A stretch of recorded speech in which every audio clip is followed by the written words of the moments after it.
Salut les Blaugrana, j'espère que vous allez bien. Nouvelle vidéo actualité sur le FC Barcelone. Alors, il y a eu énormément d'informations parce qu'en fait, il y a eu d'informations sur le mercato. Julián Araujo qui serait apparemment FC Barcelone dès demain. On va en parler durant cette actualité. Ou encore même le scandale. Soi-disant le Barça aurait payé les arbitres. Bien évidemment qu'on va en parler. C'est ce qui m'a poussé à faire en grande partie cette vidéo. Il y a eu la conférence de presse de Xavi. Il y a eu des déclarations de Rafinha. Il y a eu des déclarations de Ter Stegen. Oui, ça fait énormément d'informations.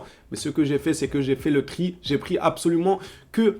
Je n'ai pris que quelques informations à gauche et à droite car vous n'aimez pas le format de vidéo où je me mets à prendre toute la conférence de presse comme je l'ai fait il y a 2-3 jours et je réagis dessus. Il y en a qui m'ont dit la caméra est trop loin, on veut te voir proche, etc. Mais les gars, le fait d'être aussi proche que ça dans ce décor-là, si je devais prendre toutes les déclarations par exemple d'aujourd'hui, conférence de presse de Xavi, déclaration de Rafinha, Ter Stegen, le scandale de la VAR, Julián Araujo, si je devais prendre au cas par cas, screen par screen, ça prendrait une demi-journée entière à screen, mettre en place, screen, mettre en place. C'était beaucoup plus rapide pour moi d'afficher directement les sources et de faire défiler petit à petit. Mais bon, il y en a qui n'ont pas forcément apprécié, ce n'est pas grave. Mais du coup, comprenez que j'ai fait un petit tri. Pour les prochaines fois, certainement que je prendrai beaucoup plus d'informations, mais cette fois-ci, je ne peux pas me permettre de passer 3, 4, 5 heures, sachant que j'ai déjà des journées assez pleines. Donc, on va se concentrer sur l'essentiel. Allez, on va commencer cette vidéo avec la déclaration justement de Ter Stegen. Franchement, moi, j'ai hâte de parler du scandale, les gars. Barça, je sais pas quoi. Qu'est-ce qui se passe là? On va commencer par Ter Stegen. Ter Stegen nous dit « Je veux que Frenkie reste au Barça à vie ». Superbe commentaire de la part d'un des coéquipiers de Frenkie de Jong. Il continue par la suite avec un autre communiqué en nous disant « De Jong est quelqu'un que des joueurs comme Gavi et Pedri par exemple peuvent admirer. J'espérais qu'il resterait car au final, c'est bien ça, oui, c'est bien ça. J'espérais qu'il resterait car au final, c'est le type de joueur que je veux dans mon équipe. En vérité, Frenkie de Jong, il faudrait être aveugle pour dire qu'on ne veut pas de lui dans notre équipe. Je pense que tous les clubs européens aimeraient avoir Frenkie de Jong dans leur collectif. Il faut être fou pour dire le contraire. Passons à l'information sur Julián Araujo. Apparemment, ça se précise. Vous savez que le Barça a fait appel car il y avait eu une erreur. Le contrat du joueur était arrivé 12 secondes après la fermeture du mercato il y a encore quelques semaines. Donc le Barça avait fait un appel et apparemment, selon les dernières informations, l'appel a été positif car Julián Araujo va bel et bien signer au FC Barcelone. Le latéral droit mexicain va signer jusqu'en juin 2026 pour un peu moins de 4 millions. Alors ceux qui se demandent où est-ce qu'il va signer, ça sera pour le Barça B. Mais attention, quand Xavi aura besoin de lui, il pourra bien évidemment le faire monter comme il le faisait tout bonnement avec Gavi ou encore d'autres joueurs.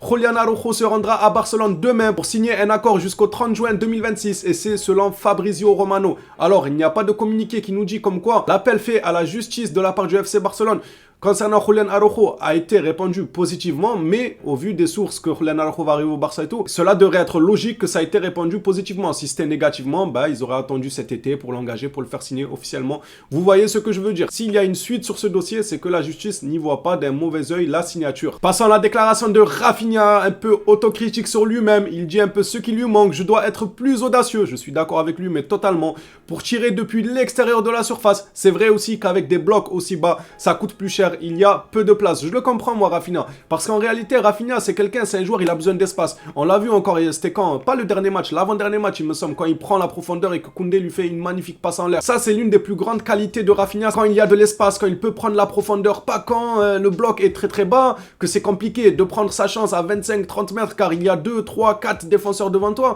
que à peine tu viens en provocation en 1 contre 1, et bien il y a un autre joueur qui vient couvrir ce 1 contre 1 et ça se transforme en 2 contre 1, donc le joueur a moins de possibilités pour dribbler ou pour faire le bon choix. C'est vrai que ça entache un peu les qualités fortes de Rafinha, mais ces derniers temps il est en train de se gérer. Je pense qu'il finira par s'adapter au bloc bas. Déjà ça commence déjà, il y a quelques matchs en arrière là, il commence à être sur la bonne voie. On espère que ça continue sur ce chemin. Dans une autre déclaration il nous rappelle que c'est sa première saison. Il n'a pas tort encore une fois, c'est vrai qu'il a dit des choses assez justes. C'est ma première saison, tous les nouveaux joueurs ont besoin d'adaptation. Je vis mon meilleur moment au Barça, mais je m'adapte encore. Donc le joueur n'est pas forcément attristé de sa situation, de ce qu'il a traversé, surtout en début de saison. Bon là, il vit des moments heureux car Dembélé a été blessé, mais on rappelle qu'avant que Dembélé se blesse, le joueur était mauvais à chaque fois qu'il rentrait, c'était pas top, des fois il faisait un bon match, Xavi ne lui accordait pas la confiance pour le match d'après, du coup il rechutait dans une mauvaise passe. Mais le joueur dit qu'il est tout de même heureux, que c'est sa première saison, qu'il est encore en pleine adaptation, et cette blessure de Dembélé, on va pas dire que c'est tant mieux. Bien évidemment, on aurait tous aimé que Dembélé soit là, surtout encore face à United, on va les jouer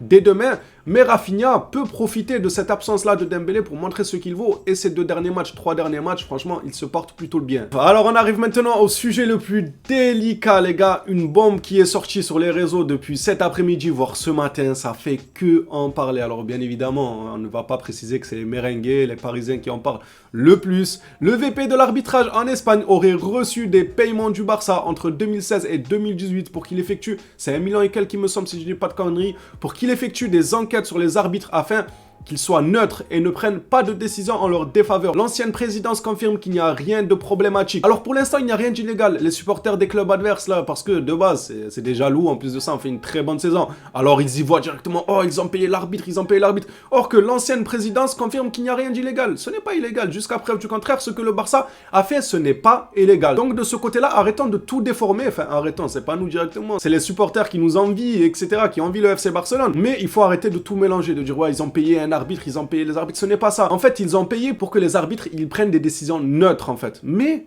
là aussi, on devait parler objectivement. Pour quelle raison, s'il vous plaît?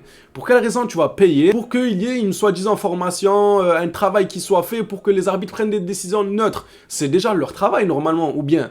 Parce que si tous les clubs se mettent à payer ça, au final, c'est le travail des arbitres même, d'être neutre, que leur direction au-dessus de eux, ou même lors de leur formation, on leur dit bien évidemment d'être neutre, qu'on les rappelle à l'ordre quand ils se manquent dans certains matchs. En fait, on n'a pas besoin de payer pour pousser les arbitres à être neutres. Mais apparemment, c'est légal, les gars. Et pour l'instant, jusqu'à preuve du contraire, comme je l'ai dit, c'est légal, donc ça ne sert à rien de venir crier, payer arbitre, pas payer arbitre, je ne sais quoi. C'est vrai que dans le fond, je ne vois pas forcément l'intérêt de payer des millions pour qu'une pression, une formation soit faite encore meilleure, une pression encore meilleure, ou je ne sais quoi sur les arbitres pour qu'ils soient neutres. En fait, c'est leur travail pour moi, donc je ne vois pas forcément l'intérêt de payer, mais jusqu'à preuve du contraire, c'est légal. En plus de ça, apparemment, le Real Madrid a eu recours à ce genre de pratique en 2010. De ce qui se dit, en tout cas, nous ne nous précipitons pas sur le sujet, attendant de voir quelle sera la suite. Est-ce que ça ira plus loin ou est-ce que le sujet sera fermé? Car comme dit l'ancienne présidence, il confirme qu'il n'y a rien de problématique à ça. Donc c'est pas grave, on va attendre le dénouement de cette histoire et en attendant, on va accepter les critiques parce que eux, ils vont se faire un plaisir à continuer à dire ouais, arbitre payé, sans comprendre en fait, sans ouvrir le dossier et regarder le fond et la forme. Ils vont juste s'arrêter à la première ligne. Oh, payé arbitre. Oh, ils ont truqué des matchs.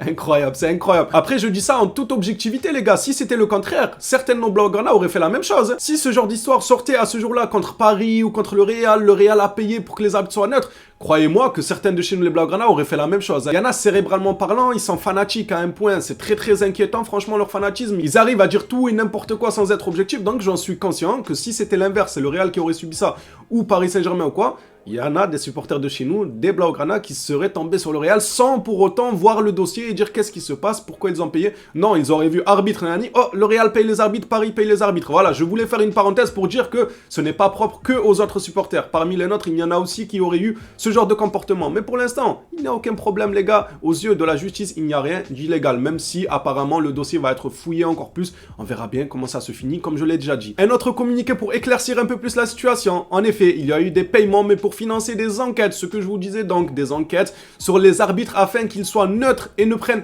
pas de décision en leur défaveur. Donc oui, c'était une rémunération pour pousser un peu ceux qui dirigent à faire des enquêtes pour voir si les arbitres sont vraiment neutres et tout. Mais bon, est-ce que c'est réellement au club de payer ça? Normalement, c'est, je sais pas comment on appelle ça, le corps arbitral, tout ça, tous ceux qui gèrent les arbitres, c'est à eux de s'occuper de ça. C'est à eux de faire des enquêtes pour voir que les arbitres sont bel et bien neutres dans leur choix. Ce n'est pas au club de payer pour que eux ils fassent des enquêtes. Mais bon, on va pas se répéter, j'en ai déjà assez parlé, j'attends la suite et on en reparlera bien évidemment. Dites-moi vous dans les commentaires qu'est-ce que vous en pensez de cette situation, qu'est-ce que vous en pensez aussi de Julián Araujo qui arriverait au Barça dès demain pour signer son contrat. L'actualité d'aujourd'hui touche à sa fin, merci à vous de l'avoir suivi, on se revoit à la prochaine vidéo sur le FC Barcelone.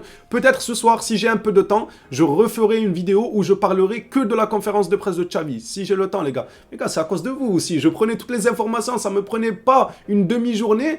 Vous m'avez dit non, on te voit trop loin, il faut que tu te rapproches. Du coup voilà, je suis obligé de prendre les informations pertinentes. N'hésitez pas à participer au débat dans les commentaires. On se revoit donc, comme je l'ai dit, à une prochaine vidéo sur le FC Barcelone. D'ici là, prenez soin de vous les Blaugrana.